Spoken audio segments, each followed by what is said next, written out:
सिमरनजीत सिंह मान संगरूर तो लोक सभा की जिमनी चोण लड़न की तैयारी कर रहे हैं तो इस दे लई पंथक पार्टियां का सहयोग लैणगे। सिमरनजीत सिंह मान ने न्यूज़ 18 पंजाब से बयान दिता है, कहा है कि सारियां पंथक पार्टियां तो सहयोग मंगांगे, अकाली दल संयुक्त तो भी सहयोग मंगांगे। संगरूर दे विच लोक सभा की जिमनी चोण होनी है। साडे सहयोगी अमन भारद्वाज ने सिमरनजीत सिंह मान नाल खास गलबात की है, वेखो रिपोर्ट।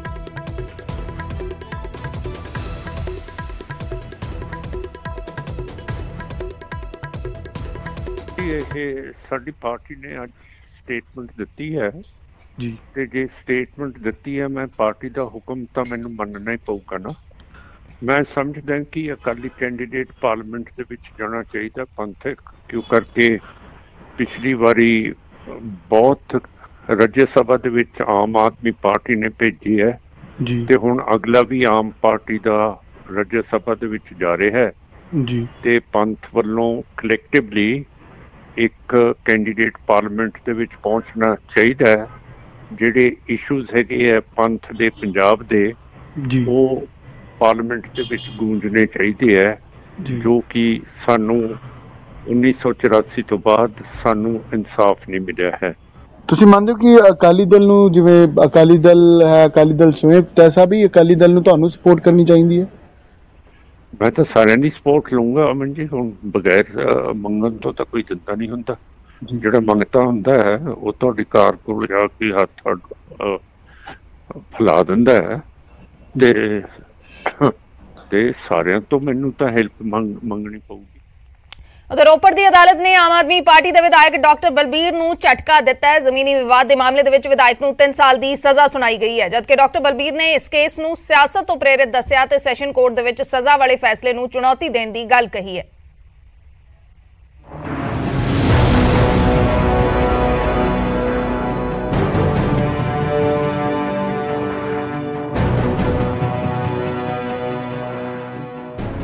पटियाला देहाती तो आप विधायक डॉक्टर बलबीर सिंह ਦੀਆਂ ਮੁਸ਼ਕਲਾਂ ਵੱਧ ਗਈਆਂ ਨੇ।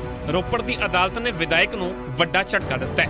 2011 ਦੇ ਕੁੱਟਮਾਰ ਦੇ ਮਾਮਲੇ 'ਚ ਅਦਾਲਤ ਨੇ ਡਾਕਟਰ ਬਲਬੀਰ ਨੂੰ 3 ਸਾਲ ਦੀ ਸਜ਼ਾ ਸੁਣਾਈ ਹੈ ਤੇ 5000 ਰੁਪਏ ਦਾ ਜੁਰਮਾਨਾ ਲਗਾਇਆ ਹੈ। ਉੱਥੇ ਵਿਧਾਇਕ ਦੀ ਪਤਨੀ ਤੇ ਬੇਟੇ ਨੂੰ ਵੀ 3 ਸਾਲ ਦੀ ਸਜ਼ਾ ਸੁਣਾਈ ਗਈ ਹੈ।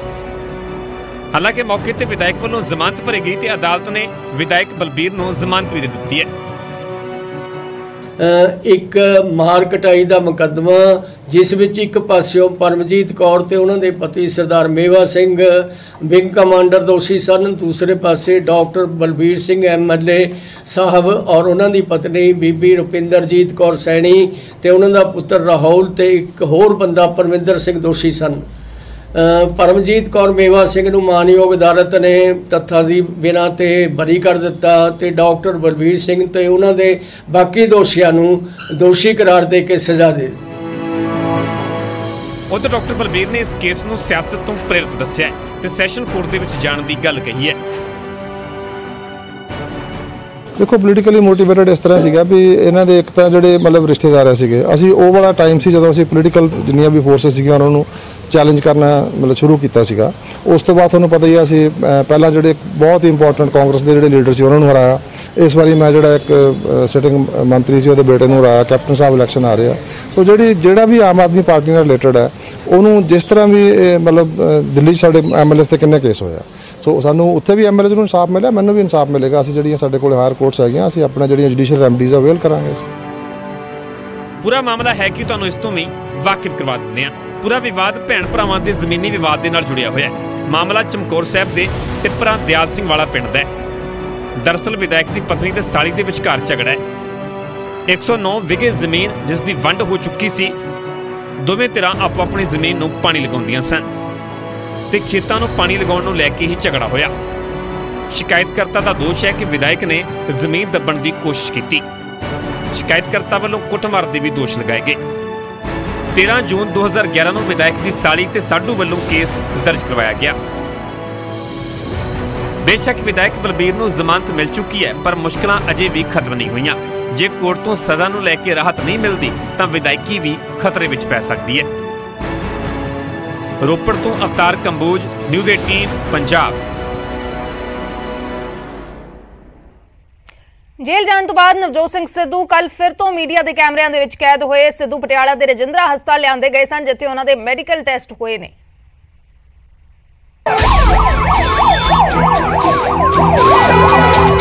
ਸ਼ੁੱਕਰਵਾਰ ਨੂੰ ਪਟਿਆਲਾ ਦੀ ਕੇਂਦਰੀ ਜੇਲ੍ਹ ਪਹੁੰਚੇ ਸਿੱਧੂ ਨੂੰ ਸੋਮਵਾਰ ਭਾਰੀ ਪੁਲਿਸ ਫੋਰਸ ਦੇ ਪਹਿਰੇ ਹੇਠ ਪਟਿਆਲਾ ਦੇ ਰਜਿੰਦਰਾ ਹਸਪਤਾਲ ਲਿਆਂਦਾ ਗਿਆ। ਕੋਰਟ ਦੇ ਹੁਕਮਾਂ ਤੇ ਸਿੱਧੂ ਦੇ ਮੈਡੀਕਲ ਟੈਸਟ ਕਰਵਾਏ ਗਏ। 3 ਡਾਕਟਰਾਂ ਦੇ ਬੋਰਡ ਨੇ ਸਿੱਧੂ ਦੇ ਟੈਸਟ ਕੀਤੇ। ਸਿੱਧੂ ਦੇ ਹਾਰਟ, ਲੀਵਰ ਤੇ ਬਲੱਡ ਦੇ ਕੁਝ ਟੈਸਟ ਕੀਤੇ ਗਏ ਨੇ, ਜਿਸ ਦੀ ਰਿਪੋਰਟ ਦੇ ਆਧਾਰ ਤੇ ਡਾਕਟਰ ਸਿੱਧੂ ਦੀ ਡਾਈਟ ਦੀ ਸਿਫਾਰਿਸ਼ ਕਰਨਗੇ। ਹਾਂਜੀ ਕੋਰਟ ਦੇ ਆਰਡਰ ਸੀਗੇ ਜੀ, ਉਹਨਾਂ ਦੇ ਕੁਝ ਟੈਸਟ ਹੋਣੇ ਸੀ ਤੇ ਕੁਝ ਉਹਨਾਂ ਨੂੰ ਜਿਹੜੀਆਂ ਉਹਨਾਂ ਦੇ ਮੁਤਾਬਕ ਰਿਕਾਰਡ ਦੇ ਮੁਤਾਬਕ ਬਿਮਾਰੀਆਂ ਨੇ ਉਹਨਾਂ ਦੇ ਟੈਸਟ ਤੇ ਉਹਨਾਂ ਨੂੰ ਡਾਈਟ ਰਿਕਮੈਂਡੇਸ਼ਨ ਕਰਨੀ ਸੀ। ਇਸ ਵੇਲੇ ਇਹਨਾਂ ਨੂੰ ਇੱਕ DVT ਕਹਿੰਦੇ ਆ ਜੀ, ਡੀਪ ਵੇਨ ਥ੍ਰੋਮਬੋਸਿਸ, ਉਹਦੀ ਮੇਨ ਇਲਾਜ ਚੱਲ ਰਿਹਾ, ਜਿਹੜਾ ਦਵਾਈਆਂ ਵੀ ਤੇ ਉਹਦੇ ਨਾਲ ਦੀ ਉਹਨੂੰ ਜੋ ਡਾਈਟ ਰਿਕਮੈਂਡ ਆਲਰੇਡੀ ਕੀਤਾ ਹੋਇਆ ਡਾਕਟਰਸ ਨੇ ਉਹਦੇ ਨਾਲ ਬੇਸਿਕਲੀ ਰਿਲੇਟਡ ਹੈ। ਉਹ ਜਿਗਰ ਦੇ ਟੈਸਟ ਹੋਣੇ ਜੀ, ਦਿਲ ਦੇ ਟੈਸਟ ਹੋਣੇ ਤੇ ਬਲੱਡ ਦੇ ਟੈਸਟ ਹੋਣੇ, ਯੂਰਿਨ ਦੇ ਟੈਸਟ ਹੋਣੇ। ਡਾਕਟਰਾਂ ਵੱਲੋਂ ਤਿਆਰ ਕੀਤੀ ਰਿਪੋਰਟ ਕੋਰਟ ਦੇ ਵਿੱਚ ਪੇਸ਼ ਕੀਤੀ ਜਾਵੇਗੀ ਅਤੇ ਫਿਰ ਕੋਰਟ ਦੇ ਹੁਕਮਾਂ ਦੇ ਮੁਤਾਬਕ ਸਿੱਧੂ ਨੂੰ ਜੇਲ੍ਹ ਦੇ ਅੰਦਰ ਮੈਡੀਕਲ ਤੇ ਡਾਈਟ ਦੀ ਸਹੂਲਤ ਮਿਲੇਗੀ।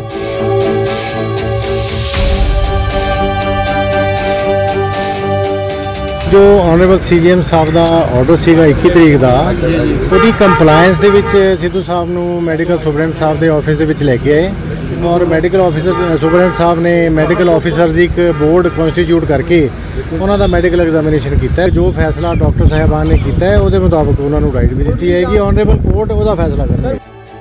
ਸਿੱਧੂ ਪੁਲਿਸ ਦੀ ਬੱਸ ਵਿੱਚ ਬੈਠ ਕੇ ਰਜਿੰਦਰਾ ਹਸਪਤਾਲ ਪਹੁੰਚੇ। ਸਿੱਧੂ ਨੂੰ ਮਿਲਣ ਦੇ ਲਈ ਕਈ ਸਾਬਕਾ ਵਿਧਾਇਕ ਵੀ ਹਸਪਤਾਲ ਪਹੁੰਚੇ ਹੋਏ ਸਨ। ਹਰਦਿਆਲ ਕੰਬੋਜ, ਕਾਕਾ ਰਜਿੰਦਰ ਸਿੰਘ, ਨਾਜਰ ਸਿੰਘ ਮਾਨਸ਼ਈਆ। ਸਿੱਧੂ ਤੁਰਦੇ ਤੁਰਦੇ ਸਭ ਨੂੰ ਮਿਲੇ। ਕੋਈ ਸਿੱਧੂ ਦਾ ਹਾਲ ਚਾਲ ਪੁੱਛ ਰਿਹਾ ਸੀ ਤੇ ਕਿਸੇ ਦਾ ਸਿੱਧੂ ਹਾਲ ਚਾਲ ਜਾਣ ਰਹੇ ਸਨ।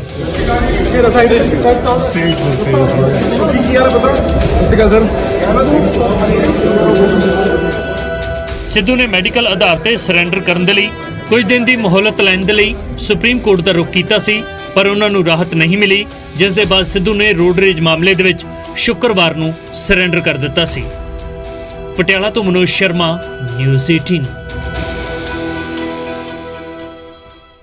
ਪੰਚਾਇਤੀ ਜ਼ਮੀਨਾਂ ਤੇ ਕਬਜ਼ਿਆਂ ਦੇ ਖਿਲਾਫ ਪੰਜਾਬ ਸਰਕਾਰ ਵੱਲੋਂ ਛੇੜੀ ਮੁਹਿੰਮ ਨੂੰ ਲੈ ਕੇ ਕੈਬਨਿਟ ਮੰਤਰੀ ਧਾਲੀਵਾਲ ਤੇ 23 ਕਿਸਾਨ ਜਥੇਬੰਦੀਆਂ ਦੇ ਵਿਚਾਲੇ ਮੀਟਿੰਗ ਹੋਈ, ਜਿਸ ਵਿੱਚ ਆਬਾਦਕਾਰ ਕਿਸਾਨਾਂ ਦੇ ਮਸਲੇ ਨਿਬੇੜਨ ਦੇ ਲਈ ਇੱਕ ਸਾਂਝੀ ਕਮੇਟੀ ਬਣਾਉਣ ਦਾ ਫੈਸਲਾ ਹੋਇਆ।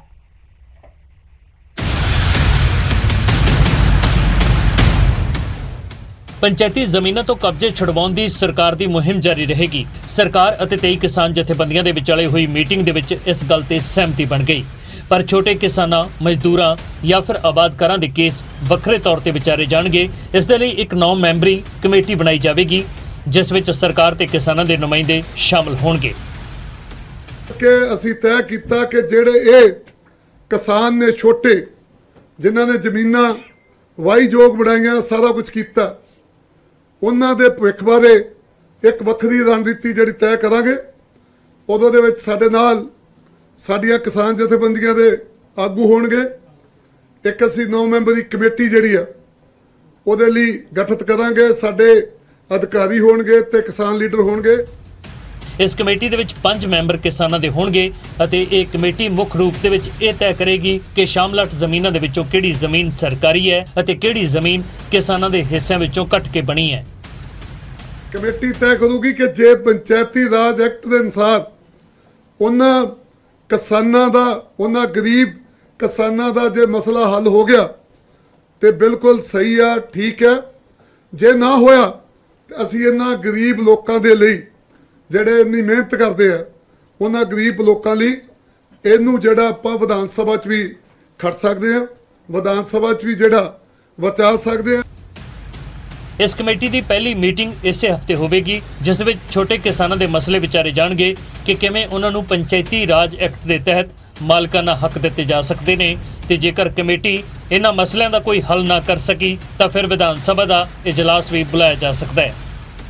9 ਮੈਂਬਰਾਂ ਦੀ ਕਮੇਟੀ ਹੋਏਗੀ, ਜਿਹਦੇ ਵਿੱਚ 5 ਅਸੀਂ ਕਿਸਾਨ ਆਗੂ ਤੇ ਨਾਲ ਸਾਡੇ ਲੀਗਲ ਐਡਵਾਈਜ਼ਰ 1-2 ਵਕੀਲ ਲਵਾਂਗੇ, ਤਾਂ ਕਿ ਕਿਸੇ ਥਾਂ ਦੇ ਉੱਤੇ ਵੀ ਕੋਈ ਸਾਡੇ ਕਿਸਾਨਾਂ ਨੂੰ ਮਾਰ ਨਾ ਪਵੇ। ਔਰ ਉਹ ਕਮੇਟੀ ਨੇ ਇਹੀ ਤੈਅ ਕਰਨਾ ਹੈ ਕਿ ਕਿਹੜੀਆਂ ਜ਼ਮੀਨਾਂ ਕਿਸਾਨਾਂ ਦੀਆਂ ਨੇ ਤੇ ਕਿਹੜੀਆਂ ਜ਼ਮੀਨਾਂ ਸਰਕਾਰੀ ਨੇ। ਤੇ ਜਦੋਂ ਸਰਕਾਰੀ ਤੇ ਕਿਸਾਨਾਂ ਵਾਲੀ ਜ਼ਮੀਨ ਨੂੰ ਕਮੇਟੀ ਨੇ ਸਾਫ਼ ਕਰ ਲਿਆ, ਉਸ ਤੋਂ ਬਾਅਦ ਫਿਰ ਮੇਰਾ ਖਿਆਲ ਹੈ ਇਹ ਕਲੀਅਰ ਹੋ ਜਾਂਦਾ ਕਿ ਕਿਸਾਨ ਕਿੰਨੀ ਜ਼ਮੀਨ ਤੇ ਕਾਬਜ਼ ਹੈ। ਉਹ ਤਾਂ ਫਿਰ ਕੋਈ ਸਵਾਲ ਹੀ ਨਹੀਂ ਰਹਿੰਦਾ।